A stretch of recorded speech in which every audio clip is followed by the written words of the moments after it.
Trafficking in persons is a crime and grave human rights violation. According to the 2022 US Trafficking in Persons report, last year, over 90,000 victims of trafficking were identified.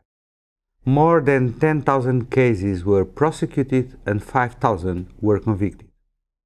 Despite significant advancements to address this distressing phenomenon, our work is far from over. Today, as we mark World Day Against Trafficking in Persons, I want to commend states on the progress made to combat this crime. And I call on them to reinforce their ongoing efforts, further capitalizing on the opportunities that new technology brings to address the crime. Traffickers are increasingly using technology to abuse and exploit people. Online recruitment and abuse of migrants has sharply increased since the beginning of the COVID-19 pandemic.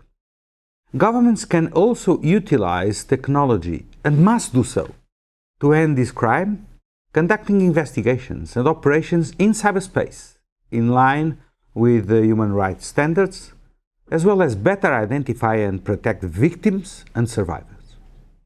As a long-standing member of the Interagency Coordination Group Against Trafficking in Persons, and together with the UN Network on Migration, IOM calls on all states to harness the immense potential that technology offers in countering trafficking in persons. Technological developments can also help us learn more about trafficking in persons and help alert potential victims, as exemplified by IOM's counter-trafficking data collaborative, the CTDC. According to the CTDC, over half of the 150,000 victims identified by IOM and partners worldwide were trafficked for the purpose of sexual exploitation, while most of the others were trafficked for the purpose of forced labor. Tragically, over a quarter of all victims identified were trafficked as children, and a further quarter were young adults under the age of 24.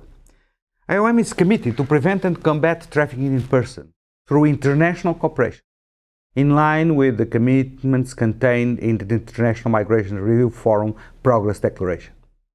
I'm convinced that if we join efforts, we will be able to leverage technology to protect victims and end trafficking in persons.